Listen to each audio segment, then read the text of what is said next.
बिस्मिल्लाहिर्रहमानिर्रहीम। अस्सलाम वालेकुम students. Guidance and counselling English series part 2 में खुशामदीद। आज हम बात करेंगे द डाइंग सन की, जो कि सर जेम्स जेम्स का लिखा हुआ एक ऐसे है। और इस मजमून में सर जेम्स जेम्स हमें कायनात के बारे में बताते हैं।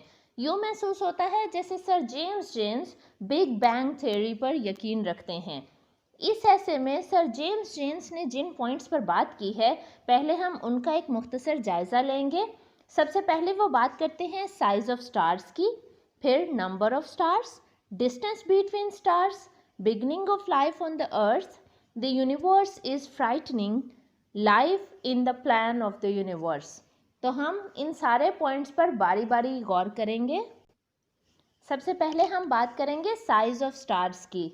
सर जेम्स जेम्स कहते हैं कि सिर्फ चंद एक सितारों के बारे में ही मालूम है जो ज़मीन से बमुश्किल थोड़े से बड़े हैं, मगर इनमें से अक्सर तो इतने बड़े हैं कि हर एक के अंदर हज़ारों ज़मीनें रखी जाएं तो फिर भी फालतू जगह बच जाए। इधर उधर हम एक बहुत बड़ा सितारा पाते हैं जिसमें लाखों ज़मीनें समा सकती हैं। और फिर हम बात करते हैं नंबर ऑफ स्टार्स पर। कायनात में सितारों की कुल तादाद गालबन दुनिया में तमाम समंदरी साहिलों पर रेत के तमाम ज़र्रात के बराबर है। सर जेम्स जेम्स के अल्फाज में The total number of stars in the universe is probably something like the total number of grains of sands on all the seashores of the world. वो ये कहते हैं कि अगर इसका मुकाबला कायनात की मजमूई ज़खामत से किया जाए तो ये है हमारी ज़मीन का बहुत ही छोटापन, यानी ज़मीन इस सारी कायनात के मुकाबले में बेहद छोटी है। और अब हम बात करेंगे डिस्टेंस बिटवीन स्टार्स की। सर जेम्स जेम्स कहते हैं कि ये लाखों सितारे खला में इधर उधर गर्दिश कर रहे हैं, चंद एक ग्रोह बनाते हैं और इकट्ठे सफ़र करते हैं, मगर इनमें से अक्सर तन्हा सफ़र करते हैं और इतनी वसी कायनात में सफ़र करते हैं कि ये सब ही बहुत दूर हैं। और ऐसा बिल्कुल नामुमकिन ही है कि कहीं कोई एक सितारा किसी दूसरे सितारे के करीब आ जाए, क्योंकि हर सितारा अपने सफ़र का ज़्यादातर हिस्सा खाली समंदर पर चलने वाले एक जहाज़ की तरह मुकम्मल तौर पर तन्हाई में तय करता है। आप एक मॉडल फ़र्ज़ कर लें जिसमें सितारों को जहाज़ फ़र्ज़ कर लें, तो हर जहाज़ का अपने करीब तरीन जहाज़ से फ़ासला तकरीबन 10 लाख मील से भी ज़्यादा होगा। इससे ये समझना आसान है कि एक सितारा शाज़ो नादर ही किसी दूसरे सितारे को कहीं अपने करीब पाता है। इससे आगे सर जेम्स जेम्स बात करते हैं प्लैनेट्स के वजूद में आने की। वो ये कहते हैं कि हम इस बात को तस्लीम करते हैं कि कहीं कोई 2 अरब साल पहले शायद ये शाज़ो नादर वाक़या पेश आया था और वो दूसरा सितारा खला में अंधाधुंध गर्दिश करते हुए कहीं इत्तफाकन सूरज के करीब आ गया था।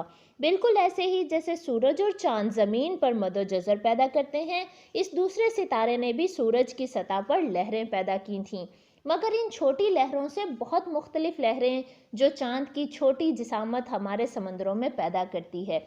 मदोजज़र की एक बड़ी लहर ज़रूर सूरज की सतह पर गुजरी होगी। आखिरकार इसने सूरज के मादे को बैरूनी जानिब खींचकर एक इतना बड़ा पहाड़ बना दिया होगा जिसका हम मुश्किल से ही तसव्वुर कर सकते हैं।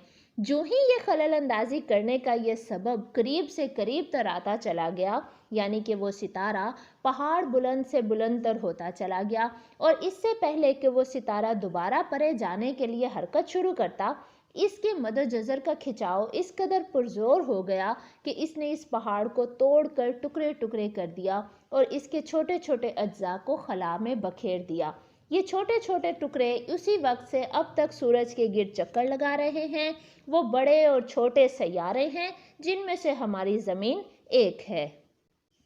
इससे आगे सर जेम्स जेम्स बात करते हैं beginning of life on the earth की। वो कहते हैं कि सूरज और दूसरे सितारे जिन्हें हम आसमान पर देखते हैं ये इंतहाई गर्म हैं, इतने शदीद गर्म कि इन पर ज़िंदगी का वजूद कायम नहीं रह सकता। सूरज के टुकड़े जब इन्हें शुरू में फेंका गया था तो बिलाशुबा इसी तरह से गर्म थे। बतदरीज वो ठंडे होते चले गए, यहाँ तक कि अब इनमें अपनी थोड़ी सी गर्मी बाकी है और इनकी तकरीबन सारी की सारी हरारत सूरज की शुआओं से ली हुई है जो सूरज उन पर डालता है। वक्त गुजरने पर इन ठंडे होने वाले टुकड़ों में से एक ने ज़िंदगी को जन्म दिया। हम नहीं जानते कि कैसे, कब या क्यों ये वाक़या हुआ। یہ ایک چھوٹے سے آرگنزم سے شروع ہوا جس کی قوت حیات صرف اتنی تھی کہ یہ مرنے سے پہلے اپنے ہی جیسے کسی جاندار کو جنم دے دیتا تھا۔ مگر اس معمولی سی ابتدا کے ساتھ زندگی کا سلسلہ چل نکلا جو زیادہ سے زیادہ پیچیدہ ہوتا چلا گیا، جس نے آخر میں ایسی انواع زندگی پیدا کر دی ہیں جن کی زندگیاں زیادہ تر احساسات اور جذبات، ان کے ذوق، جمالیات اور مذاہب جن سے ان کی بلند امیدیں اور نیک خواہشات وابستہ ہیں، ان سب کے گرد گھومتی ہیں۔ اگرچہ ہم یقین سے تو نہیں کہہ سکتے، مگر سب سے زیادہ امکان یہی نظر آتا ہے کہ نسل انسانی ایسے ہی کسی طریقہ سے معرض وجود میں آئی ہوگی۔ ہم اپنے اس چھوٹے سے ریت کے ذرے پر یعنی کہ زمین پر کھڑے ہو کر قدرت اور کائنات کا مقصد دریافت کرنے کی کوشش کرتے ہیں جو خلا اور وقت میں ہمارے گھر کے ارد گرد پھیلی ہوئی ہے۔ ہمارا پہلا احساس تو خوف کی قسم کی کوئی چیز ہوتا ہے، اور یہ خوف کیوں ہوتا ہے؟ کیونکہ ہم اتنی بڑی کائنات میں بالکل اکیلے ہیں۔ ہم کائنات کو اس کے لامتناہی فاصلہ کے سبب خوفزدہ کر دینے والی باتیں ہیں جنہیں ہم سمجھ نہیں سکتے ہیں۔ وقت کے وسیع پھیلاؤ کے سبب بھی خوفزدہ کر دینے والی ہے یہ کائنات جس کا ہم تصور نہیں کر سکتے ہیں۔ اور وقت کے اتنے پھیلاؤ کے مقابلے میں انسانی تاریخ کا کل عرصہ بہت ہی مختصر محسوس ہوتا ہے۔ خلا میں ہمارے گھر کا چھوٹا بن بھی ہمیں خوفزدہ کر دیتا ہے، جس کی حیثیت کائنات میں بالکل ایسی ہی ہے جیسے ساری سمندری ریت کے مقابلے میں ریت کے ایک ذرے کا 10 لاکھواں حصہ ہوتا ہے۔ مگر دوسرے تمام اسباب سے بڑھ کر کائنات کے خوفزدہ کرنے کا سبب یہ ہے کہ زمین کے علاوہ کہیں بھی زندگی کے آثار ایسے نہیں پائے گئے ہیں جیسے کہ یہاں موجود ہیں۔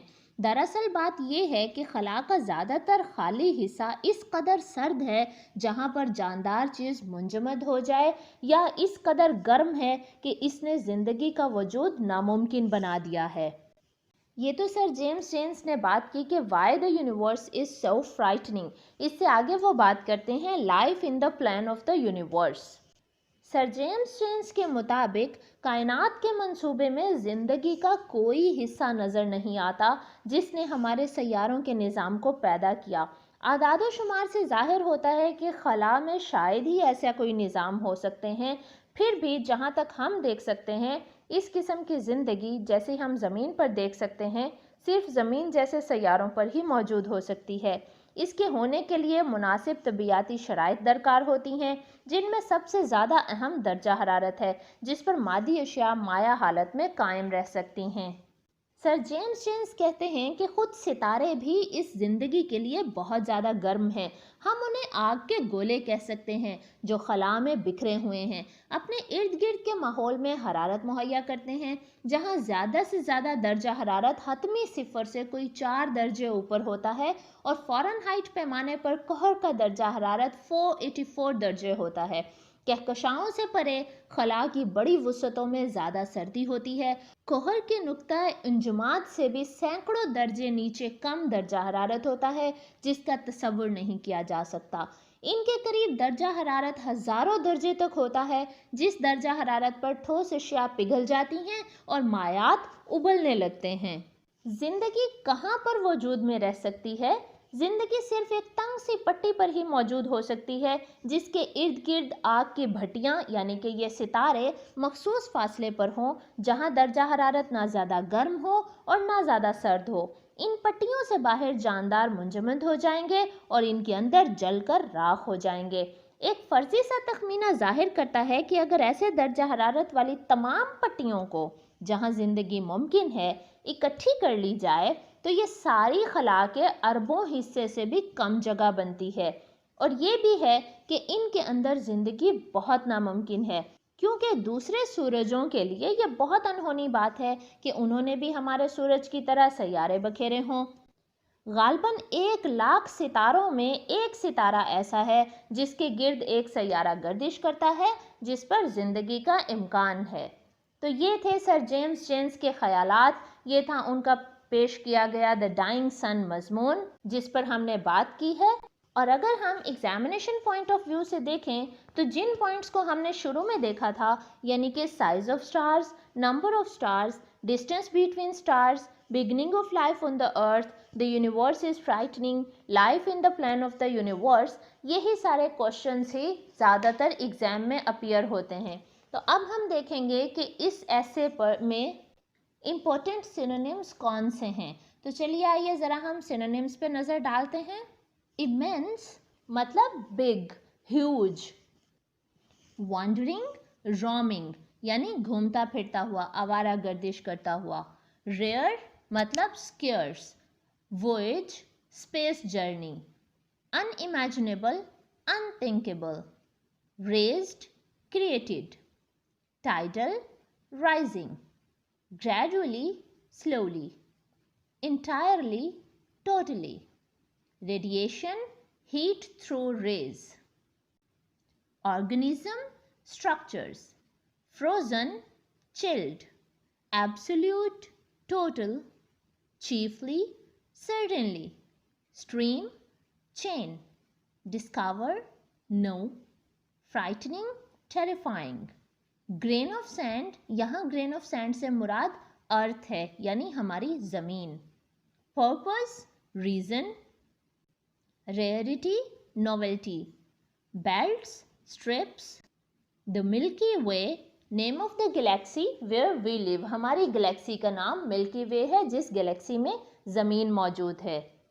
इसके अलावा अगर आपको कुछ सिनोनिम मुश्किल लगे वो आप कमेंट बॉक्स में ज़रूर डिस्कस कीजिएगा, और इन पॉइंट्स के अलावा अगर आपको कोई और पॉइंट इंपॉर्टेंट लगता है वो भी आप कमेंट बॉक्स में हमसे ज़रूर डिस्कस कीजिएगा। So students, this was today's video. Thank you so much for watching our video. उम्मीद है कि आपको वीडियो बहुत पसंद आई होगी और ये आपके लिए यकीनन हेल्पफुल भी होगी। आपके कमेंट्स और फीडबैक का इंतज़ार रहेगा। Thank you so much. अगली वीडियो तक के लिए अल्लाह हाफिज़।